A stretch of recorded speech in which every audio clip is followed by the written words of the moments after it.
Hey everyone, welcome to Sunday Nights with Faye Seidler. It's Sunday night, it's Faye, I'm doing the show. It's going to be a little bit different and a little bit shorter of a show tonight.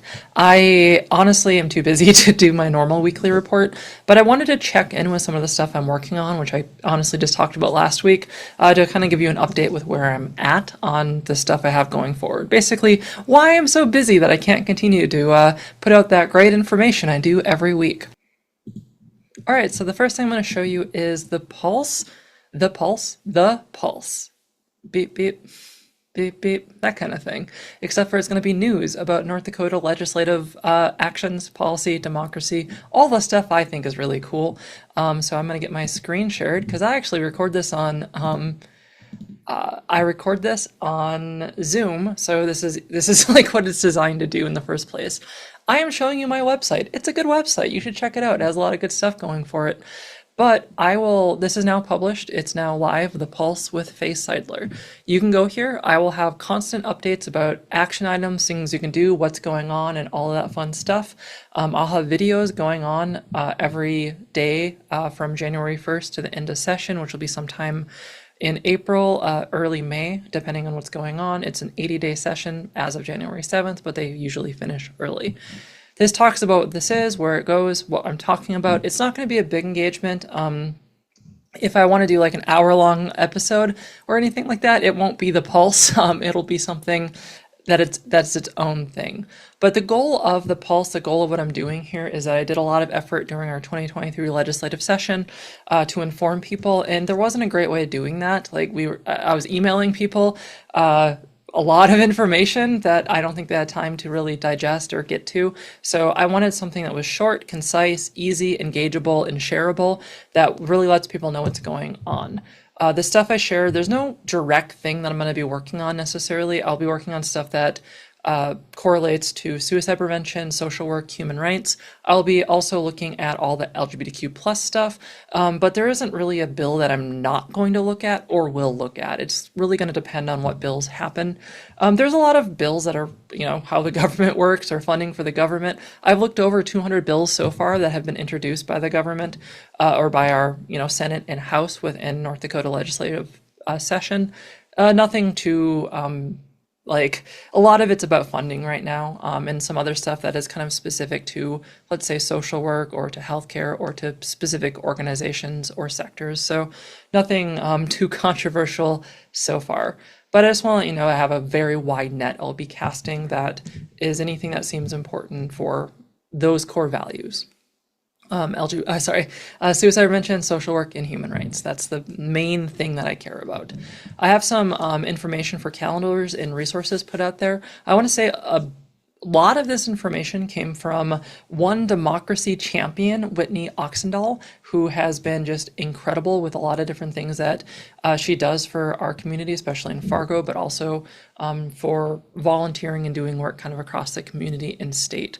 So a lot of this is shared with her permission. It is public resources for anyone to share, but I'm just putting on my website as another vector for people to get to these resources.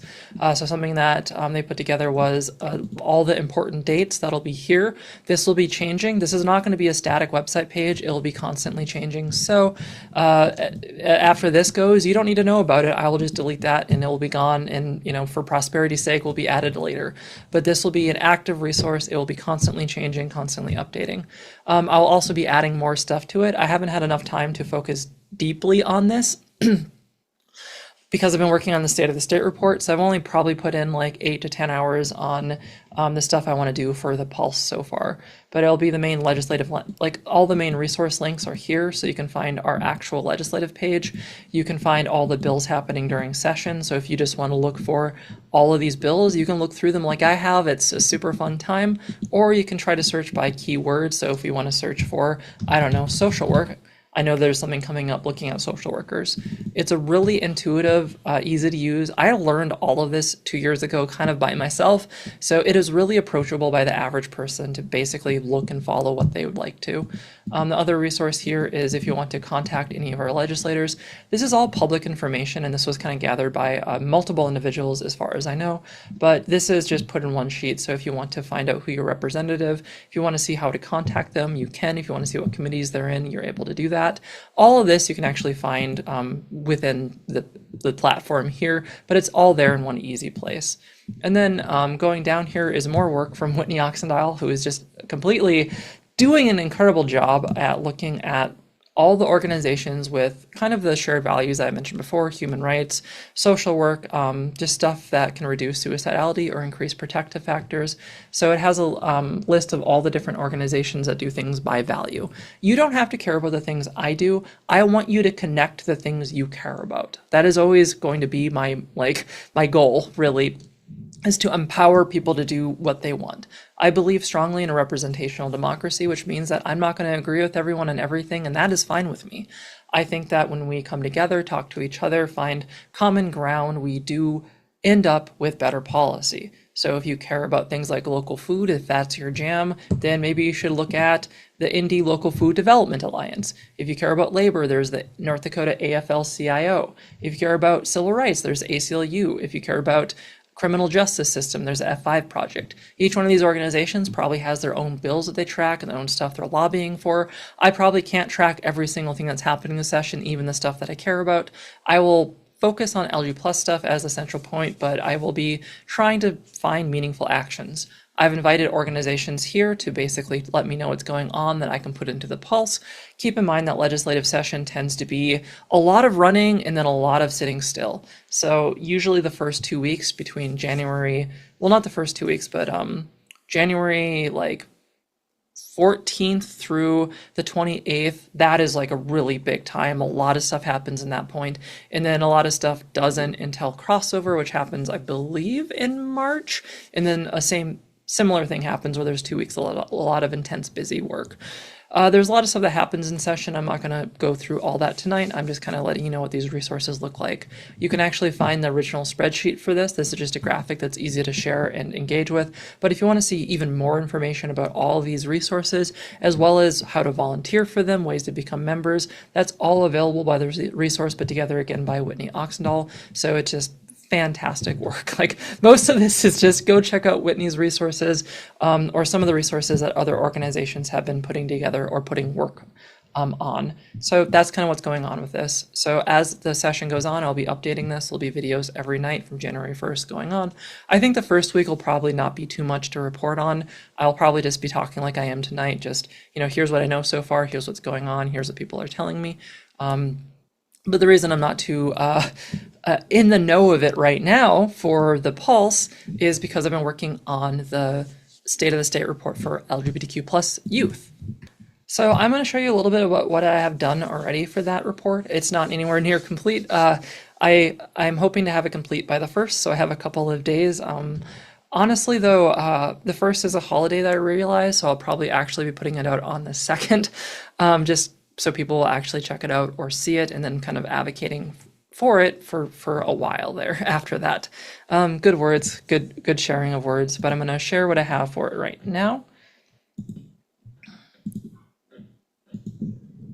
So this is kind of the introduction. This report's going to be pretty comprehensive. It's probably not going to be accessible to your average audience in the sense that unless you want to read like 20 to 30 pages of assessment across multiple system sectors, that's what this report will be doing. There'll be summaries of it that make it a little bit more accessible. And this isn't the final draft. I'm still working on it. This is kind of the first draft.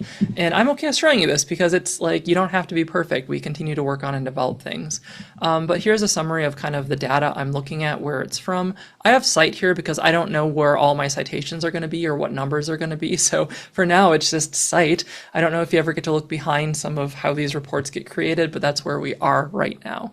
But I kind of start off with demographics. So we look at the kind of a narrative here of what we are looking at with the graphs that you can see to just get that visualization of what's going on with our student base. This looking at the demographic in particular. And then as I go through here, I break down the different categories. So we're looking at self-harm as the first category I break down with a comparison between our trans, LGBT, and straight students to let you see kind of how these students are doing across multiple sectors and outcomes. So that looks at this as well as creating kind of a narrative narrative report to what's going on with it, and then looking at other factors going on throughout it with other citations that are in place now until I actually know what number they're going to be. I go for safety and sexual violence after that, and I have a lot of data and summary on it, followed by social capital at home, and then social capital within the school. And I think I'm going to be working on the next page after this. So this is going to be a comprehensive report looking at basically everything and also combining a lot of different data systems together to give the most comprehensive thing that we have ever seen in our state. This is more or less 10 years of work for me, as I've been basically hammering away at this for a lot of my adult life in North Dakota, as someone who has a kind of intersection of caring about this and caring about data and working to educate people on what's going on. So not only will this primarily be looking at the Youth Risk Behavior Survey, which is it's all right here, collection of data from our middle and high school students, but it'll also be looking at years past. So it'll be looking at specifically data from 2021, 2019, and 2017. It'll be looking at Trevor Project survey data from 2022. It'll be looking at very current data from our colleges, which has an incredible assessment that I look through, as well as our violent death reporting system and FirstLink call center data and Trevor Project call center data. So I'll be tying all these together. The first bit will just be the 2023 report, but then I'll be tying together the very end of it, which will be like, I'll be tying all those together to kind of create a comprehensive look at it. In addition to that, I'll be including some survey data that I did as part of Safe Harbors project under Harbor Health Harbor Health Initiative under Community Uplift Program, where we effectively talked to every counselor that existed across North Dakota about things that were going on. So there'll be a summary of how that looks, so we could actually, this is data of how our students are doing. We also want to get perspective of how our professionals are doing and how they feel our LG plus youth are doing. In addition to that, I'll have a breakdown of some organizations and how they are doing, organizations that serve youth, not just schools, but like human zone centers, police, sheriffs, first responders, call centers, basically all the organizations that might interact with youth who could be traumatized or experience abuse, like our LG plus youth are more likely to. So I'll have that too. What else will you have, Faye? Oh, thank you for asking. I will also have a little bit of personal story perspective from parents and youth. Some of it's been summarized, but I'll also talk about where the limitations are in all of this and kind of, where I tried to get stuff and I couldn't, or I felt like there were walls kind of blocking me. I'll probably also narratively talk about some of the ways we've approached these things before and why they haven't been effective and what will be effective. And then I will also look at what the solution to some of the disparities actually are. So it's kind of just a catch-all for more or less like work I've been doing most of my life. It will be sort of a save point. Like it'll be like, here is where I am right now after 10 years of this work. And I plan to do this report every year. I plan to have more partners that can help me with the data, that can help me with the considerations for it.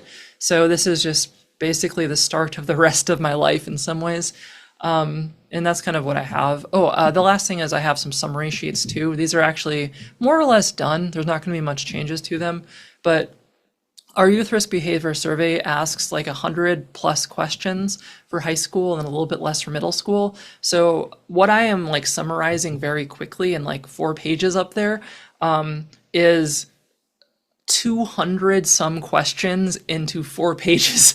So that's the challenge I have. And then of the like 250 page spreadsheet I have of like all the questions and iterations and data, I've broken that down into just a 2-page primer for both middle school and high school. So if anyone wants to see kind of the important questions that really show a lot of the important discrepancies that are going on for these kids, whether in middle school like this one or high school like this one, you're able to do that, including just the population size of it.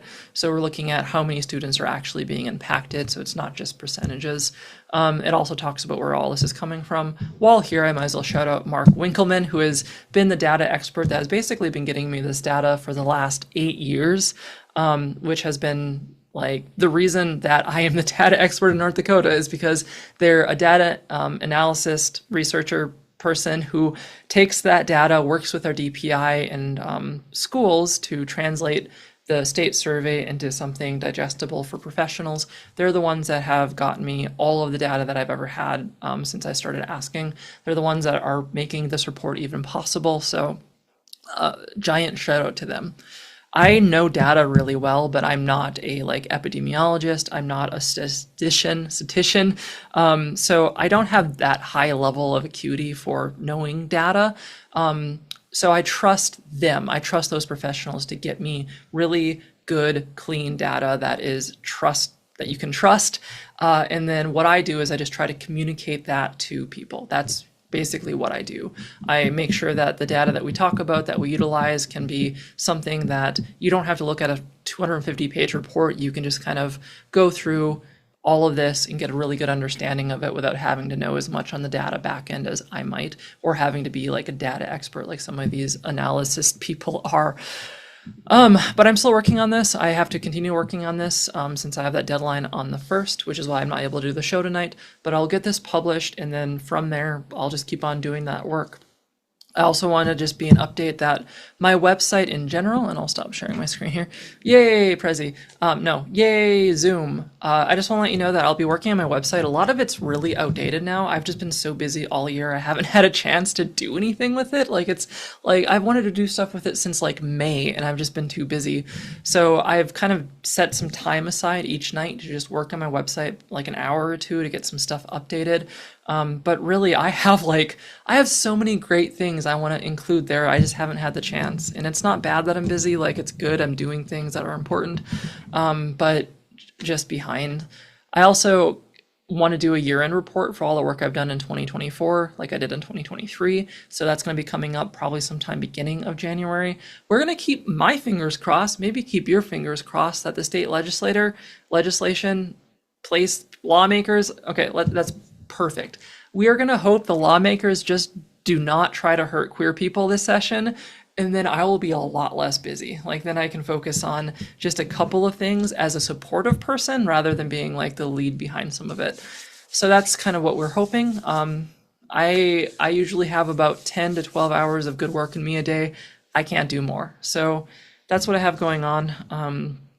If you want to get involved with the Safe Harbors Project, which is kind of where that the report I showed you is, you can do that. There's volunteer opportunities. Most of them involve reaching out to professionals. There's also specific volunteer opportunities if you're an organization and you want to be more actively involved. I'm creating a safety task force, which is any youth serving organization, for us to collaborate in ways to make sure that our LGBTQ plus youth are safe no matter what our laws or systems might be. Right now, a lot of them are not, and there's not a lot of vectors for these kids to get support or be safe or any resolution if they're experiencing abuse at home. So I want to make sure that, even if we have laws that basically punish kids for being gay or something like that, we have some vector to keep them safe or let them know that it's not their fault. Like, anything that can just introduce some protective factor into their life. What we know in the research is that while adverse childhood experiences, these are high impacts of trauma that can happen to a kid, will often increase risk factors across everything bad that can happen in their life. And the more of these adverse childhood experiences, exponentially the risks factors get higher for all bad things. But what we know is that a protective factor, which I think we're calling benevolent childhood experiences or just positive childhood experiences, we haven't settled that yet. There are people fist fighting in the streets about this. That's not true. But what we know is just even an introduction of one of those things, just a really strong core protective factor, can actually really reduce even high levels of ACEs. Like, giving kids one basically source of strength, giving kids one anchor that they can feel good about their life, that can get them through a lot. That can be a resiliency factor that gets them through a lot of trauma. Some of what I'm talking about is, I'm trying to quickly go through really high concept things that, if you have a background in social work or mental health or data research or outcomes, like, a lot of it's given, but I am kind of trying to bear the line between people who maybe don't have as much access to that, and just trying to be a little bit useful as quickly as I can. I think the only thing I'll say is, even after I publish this, even after this gets out, it's kind of a collaboration between Faye Seidler Consulting, or me, and Harbor Health Initiative, which is a program I work as a part-time project manager, just because I'm working part-time there and I work infinitely outside of there, and it all kind of combines into the same stuff within my data and research. But you can reach out to me, and I'm always happy to kind of explain any of this or to go into detail with it. I can even generate reports for you if you want to get specific ideas of what's going on with queer youth or youth in general across these data sectors. Like, I have access to it. I can generate a report pretty easy. So I just want to increase our awareness of what's going on across these things. So if anything I say doesn't make sense, just reach out to me, and I'll try to keep on creating more access points to this data, make it more accessible and easier to understand. My brain's a bit fried since I've been working on this for so long. I hope this this little segment, I guess, I don't know, experience that you've had. Experience is good. I know I'm just talking, I'm rambling at this point, but yeah, that's what I got, I guess. I think next week I'll have a regular show. I think I'm just gonna have a pretty crazy like 3-4 days here, and then I'll probably go a little bit back to normal.